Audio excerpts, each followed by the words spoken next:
está trabalhando em nossos corações de uma forma muito especial.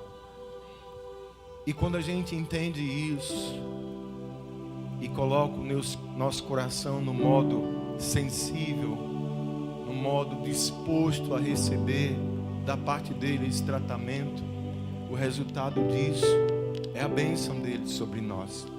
Eu acredito, tenho fé, que se você está aqui nessa noite, é porque Deus te ama muito. Ele te trouxe aqui a esse lugar porque Ele quer nos abençoar. A gente está vindo de uma semana de cultos, semana de poder. Deus fez maravilhas nesse dia, nessas semanas. Falamos sobre o poder de Deus, semana de poder, poder da fé, poder da gratidão, o poder da palavra, o poder do perdão, o poder da oração. E hoje o Senhor nos traz a reflexão sobre o poder de Jesus. Jesus Cristo, Ele é todo poderoso. E Ele está aqui. E Ele tem coisas especiais para falar no nosso coração. Amém? Quem está com a sua Bíblia, por favor. Evangelho de Mateus, capítulo 28, versículo 18 em diante. Mateus 28, 18.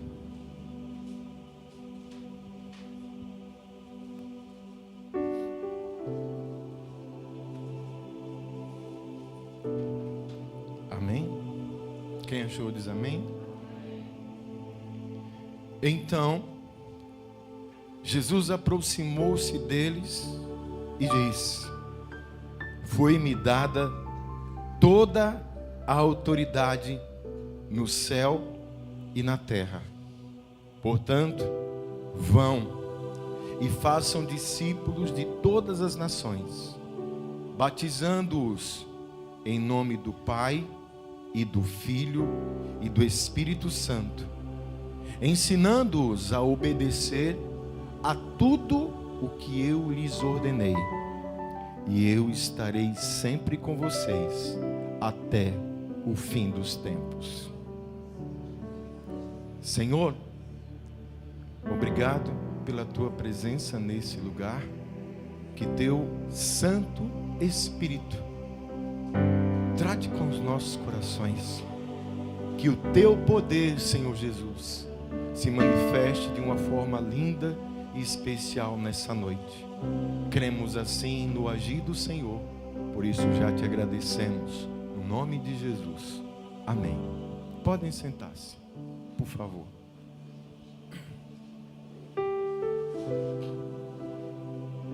Amém.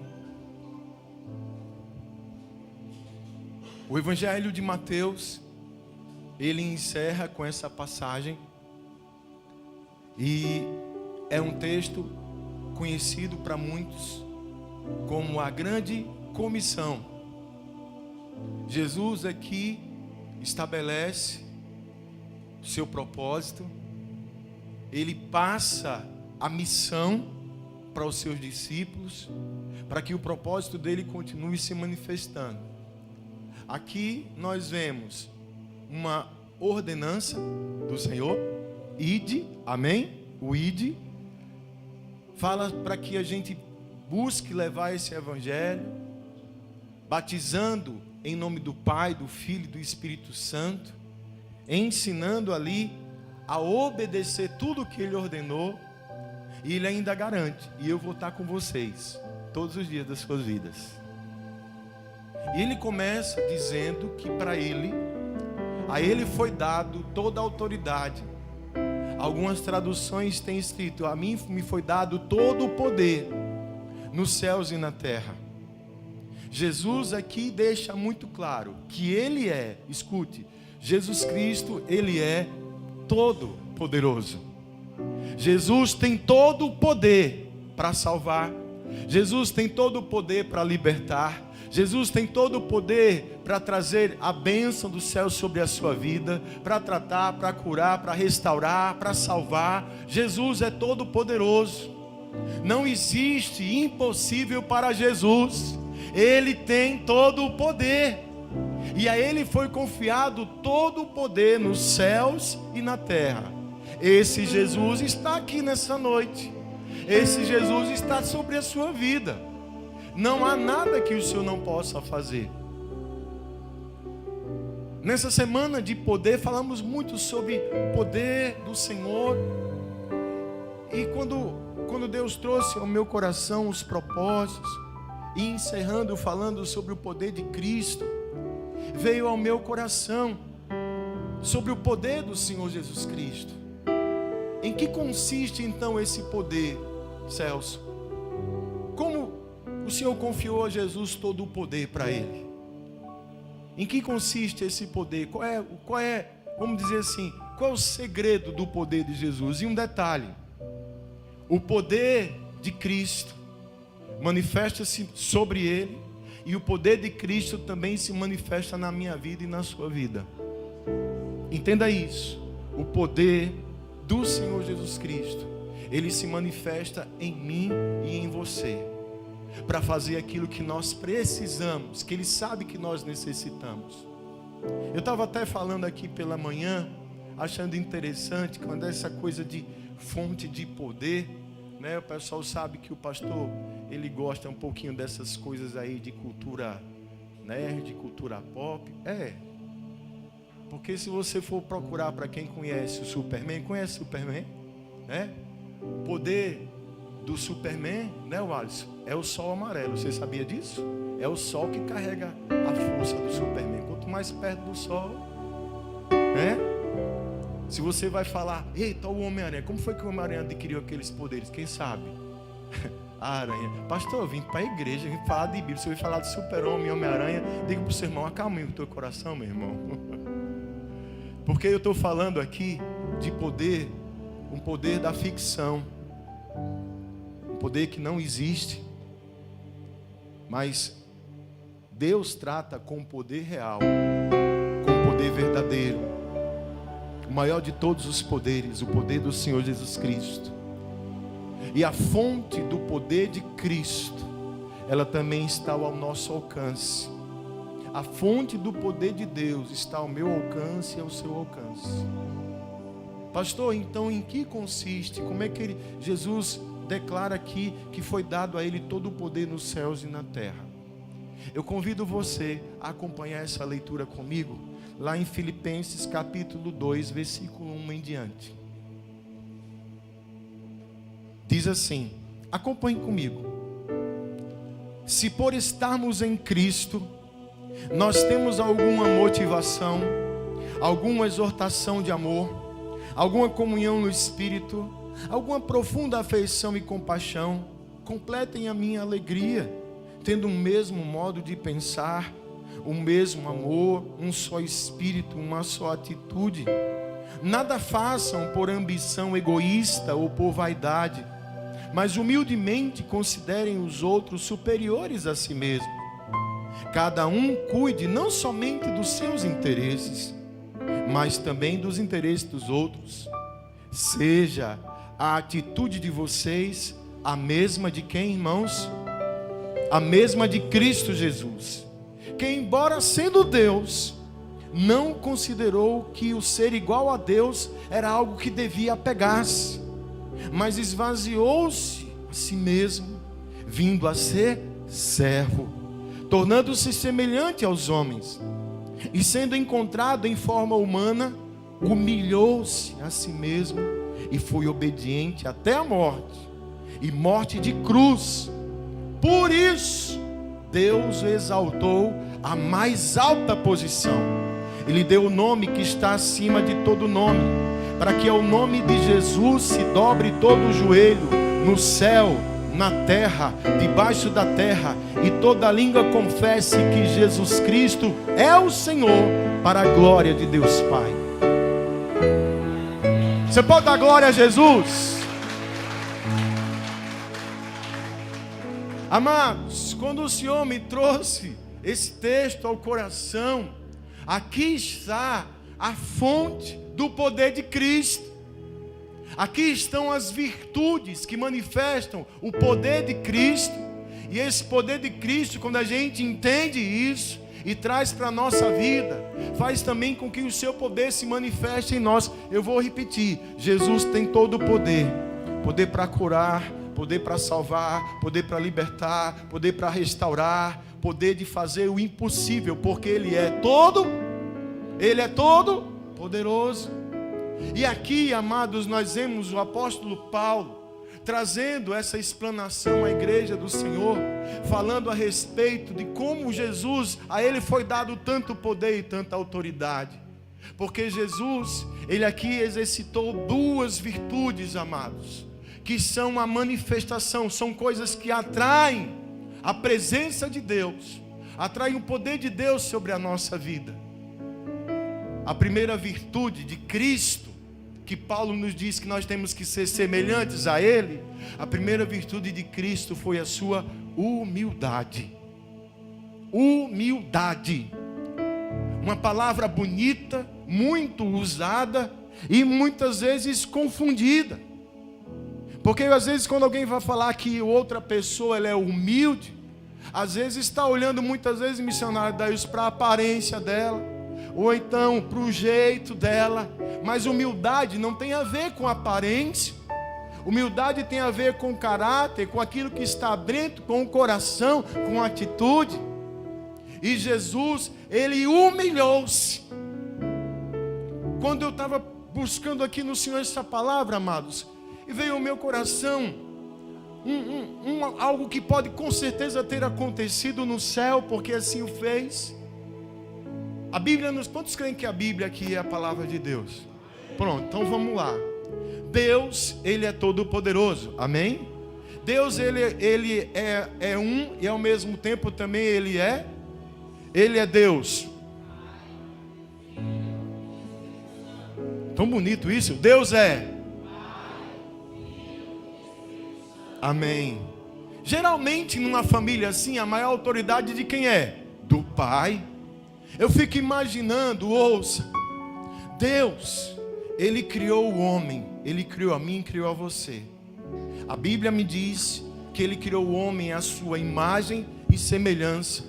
Propósito de Deus com a sua criação, que ela viesse exaltar a sua glória, em que o homem vivesse em plena comunhão com Ele, em que o homem não tivesse dor, não tivesse sofrimento, usufruísse de toda a maravilha da criação de Deus. Deus criou tudo. O homem foi criado, projetado para a eternidade e para desfrutar de uma plena comunhão com o Pai. Está me entendendo até aí? O que foi que aconteceu? O projeto inicial do Senhor, lá no Jardim do Éden, Deus estabeleceu regras, princípios. Adão, Eva, vocês vão dominar sobre o jardim, vocês vão cuidar de tudo isso. Toda tarde eu venho descer para dar uma voltinha com vocês. Vocês vão ter tudo o que vocês precisam.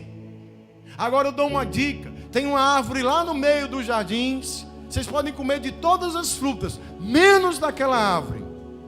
Mesmo quem não é crente, quem não conhece, já deve ter ouvido falar dessa história. A desobediência do homem.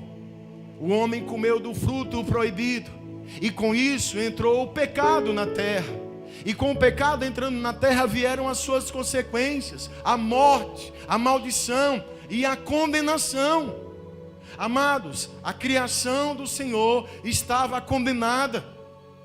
O homem foi destituído da glória de Deus. O diabo estava batendo palma, vibrando, porque o homem, a criação de Deus, havia sido derrotada. E Deus novamente, com seus princípios, a sua palavra diz que a forma de se apagar um pecado é por meio de um sacrifício. Porque tudo tem um preço, como diz o irmão Rafael. Está tudo anotado e tudo tem um preço. Diga para o seu irmão: irmão, tudo tem um preço. Amém? Amém? Veja onde essa palavra quer chegar. E agora? O homem estava perdido? Não teria mais chance? Ouça, a vontade de Deus, Robervão, está lá em 1 Pedro, que diz o seguinte: é de que nenhum dos seus filhos se perca, mas que todos venham herdar a vida eterna. Porque Deus nos ama demais.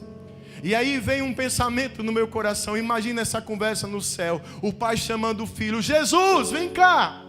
Sim, pai, eu tenho uma missão para você. você vai à terra, eu vou tirar toda a sua glória, eu vou tirar toda a sua majestade, você vai se tornar um homem, você vai viver no meio desses homens. Detalhe, eles não merecem, mas a minha graça é maior, eu não quero perder eles. E eu tenho uma missão para você, Jesus. Você vai para a terra e vai morrer para pagar pelos pecados dele. E Jesus destituiu-se de toda a sua glória e veio ao mundo, se humilhou. Amados, humildade tem a ver com consciência. Humildade é reconhecimento. A humildade é a virtude que atrai o coração de Deus. A Bíblia diz que o Senhor, Ele abomina, resiste ao soberbo, mas aos humildes Ele concede a graça. Ele diz que os humilhados são sempre exaltados, e aqueles que se exaltam serão humilhados. Jesus aqui se humilhou, amados. E olhe que exercício. Você quer que o poder de Cristo se manifeste na sua vida? Eu tenho que também ter essa humildade. Humildade de olhar para a minha vida, Bruno, e reconhecer quem eu sou. Olhar para a minha vida e reconhecer que eu sou falho, que eu sou pecador, que eu não sou perfeito. Sabe o que acontece na maioria das vezes? Nós temos uma extrema capacidade de julgar, de condenar, de acusar o outro, porque nós somos bons demais, nós somos perfeitos demais. É difícil reconhecer quando a gente erra, mas é muito fácil apontar o erro do outro. Jesus se humilhou. Amados, eu vejo em Cristo, em todo o tempo, Deus gritando virtudes de humildade em toda a ação de Cristo. Até quando Ele veio para o mundo, foi de uma forma humilde. Jesus não nasceu, irmão Sérgio está aqui, não nasceu na maternidade, Sérgio. Quando Maria estava para ter Jesus, não tinha nem espaço, não tinha lugar onde se hospedar na cidade.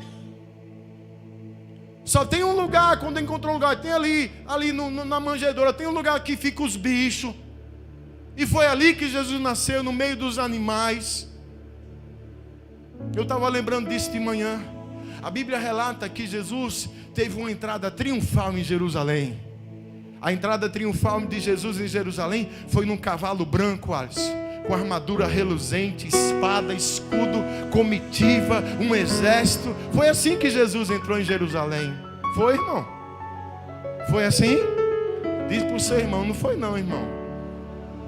Jesus entrou em Jerusalém num domingo como esse, num domingo de Ramos. Entrou triunfantemente em Jerusalém em cima de um jumento emprestado. Humildade. Em nenhum momento Jesus se exaltou. Em todo o tempo Ele se colocou como servo. E nós quem somos? Eu quero que o poder de Deus se manifeste na minha vida. Vai se manifestar quando eu for semelhante a Cristo. Porque quando eu sou semelhante a Cristo, o poder de Cristo está na minha vida. Eu tenho que ser humilde, de reconhecer quando eu falho, quando eu erro. Eu costumo usar, não tem como, sabe, eu imagino quando eu tenho um encontro com Jesus de verdade, Ele pega um espelho e coloca diante de mim para que eu me enxergue e veja as minhas falhas. Para que eu pare de olhar para a falha do outro e olhe para a minha, me humilhe e me arrependa e seja humilde. Eu costumo dizer que quem se acha está se perdendo. Quem está entendendo essa palavra? Quem quer o poder de Deus sobre a sua vida? Eu quero. Então eu tenho que ser humilde, tenho que obedecer. Me veio o momento da crucificação, você lembra disso? Jesus é colocado numa cruz, no meio de dois ladrões, dois criminosos. Enquanto um estava lá, e aí, cara? Você não é o bom? Tira a gente daqui. Faz alguma coisa, meu irmão. Não disseram que você é todo poderoso? O outro, cala a boca, meu irmão. Nós estamos aqui porque a gente falhou na vida. Estamos aqui porque merecemos. Estamos aqui pagando preço porque a gente errou. Esse homem não fez nada. Cala a boca. E Jesus olha, e ele diz assim para Jesus: mestre, lembre de mim quando o Senhor chegar no seu reino. O que é que Jesus responde? Hoje mesmo você vai estar comigo no paraíso. Porque quem se humilha, o poder de Deus exalta. Quando a gente se humilha, quem levanta a gente é Deus. A pessoa muda quando ela é humilde. E humilde, repito, tem nada a ver com aparência, nem com conversa mole. A humildade está na atitude, no gesto. Amém? E a outra virtude, pastor? Obediência. Obediência. Paulo chega a enfatizar o seguinte: que Jesus foi obediente até a morte, e morte de... mostrando que a obediência de Cristo não era condicionada a nada, não. Ele simplesmente fazia aquilo que era a vontade do Pai. Ele se submeteu a Deus, embora não quisesse isso. Que tem esse detalhe. Lembra da oração do Getsemane, para quem não conhece? Monte das Oliveiras, perto da noite que ele ia ser capturado para começar o martírio.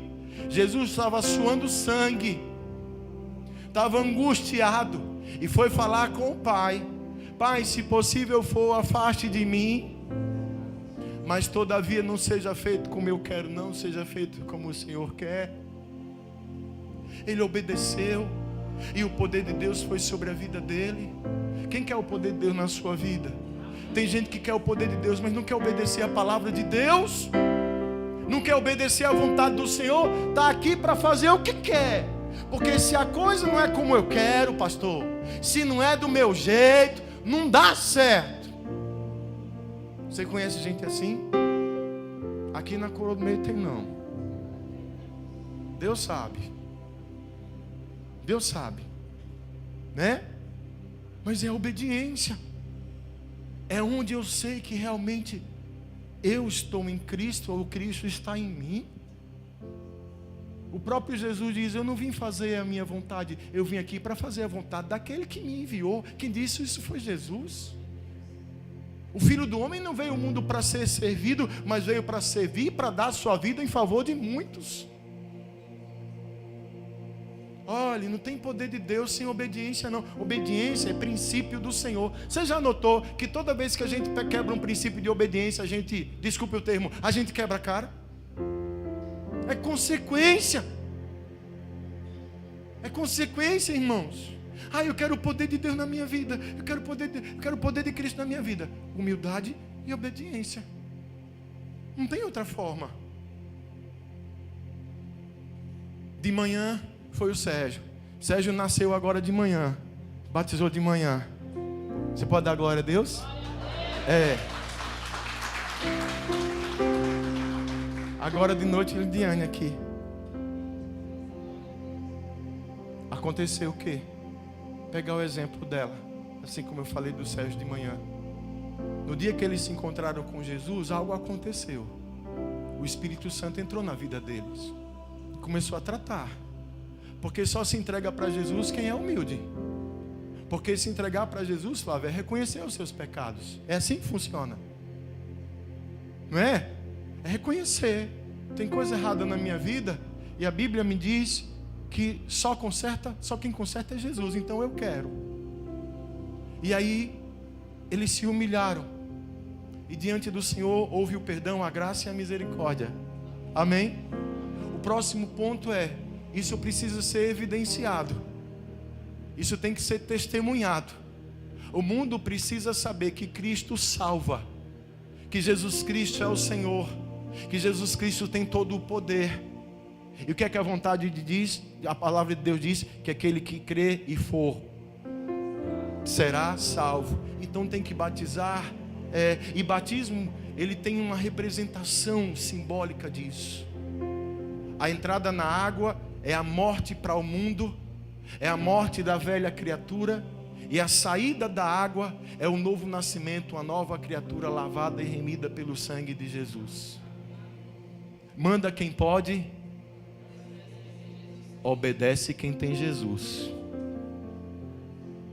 Obedece quem tem Jesus. Humildade e obediência. Dessa forma compreendemos que o seu poder se manifesta na nossa vida. Esse é o poder de Cristo, que está ao meu acesso, que está ao teu acesso, e de todos aqueles que estão dispostos a se humilharem diante dele, a obedecerem a sua palavra. E ele diz aqui que a nossa atitude, sendo a mesma de Cristo Jesus, a gente precisa seguir. É por isso que a gente é conhecido como cristão. O cristão é aquele que é semelhante a Cristo. Tem uma canção que diz: se eu me humilhar,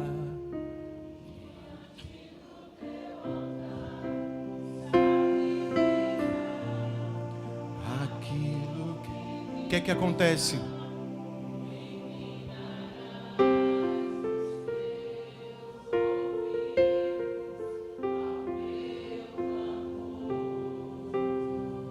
Preste atenção no que você vai cantar, ó.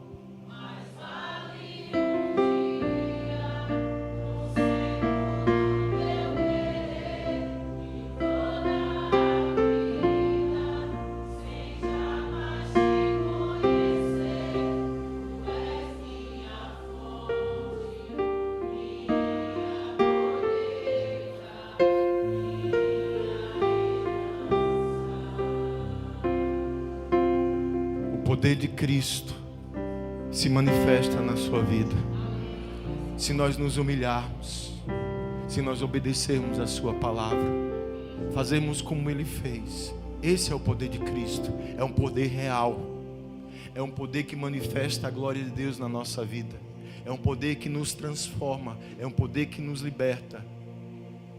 Quando eu tenho um encontro verdadeiro com ele. Até falei isso aqui também de manhã. Pastor, tem gente que tem encontro falso com Jesus. Tem, é o que mais tem. Tem gente que está atrás de Jesus porque quer dinheiro, porque quer prosperidade, porque quer um marido, porque quer uma mulher, porque quer uma casa, porque quer um carro, porque quer um apartamento. Tem gente que só falta espremer Jesus para Jesus dar tudo que ela quer. Se humilhar, não, é difícil. Não. Olha, já começa a estar conversando com o irmão, ele estava falando assim, quando a pessoa diz, eu sou humilde, essa frase já está dizendo exatamente o contrário, porque quem é não precisa dizer. Você entende isso? Eu sou uma pessoa obediente. Olha, a obediência, ela realmente se manifesta quando a gente faz aquilo que a gente não quer fazer. Porque quando a gente faz só o que a gente quer, está maravilhoso, é fácil. Obedecer consiste em fazer não a minha vontade, mas a vontade do Senhor. Uma vez Jesus aborrecido, ele disse assim, por que vocês me chamam Senhor, Senhor, mas ninguém faz o que eu mando? Forte, né? Mas não é a realidade. Deus é o Senhor da minha vida. E é verdade que Ele é Deus da sua vida. Como é que está a sua vida hoje? Como é que você anda fazendo? O que é que a gente anda fazendo na nossa vida? Porque tem gente que diz assim, não com as palavras, mas a atitude. Quem manda na minha vida sou eu. Eu faço da minha vida o que eu quero. Ainda mais no sistema que o mundo prega hoje, que o mundo hoje, o centro de tudo é o homem. Você pode, você é capaz, você é o cara, você vai vencer, você é o super-homem, bota a capa e voe. Você não falha, você não erra, você é um cara perfeito, você é uma mulher perfeita. Gente, o homem mais poderoso do universo, Jesus Cristo, Ele se humilhou e obedeceu. E foi isso que o tornou o homem mais poderoso do universo. E esse poder é para mim e para você. Quando eu me humilho diante de Deus e quando eu obedeço à vontade de Deus, o poder dele se manifesta na minha vida. Só quem entende isso diz amém. Você pode aplaudir aquele que é digno? Você fica em pé no seu lugar, por favor.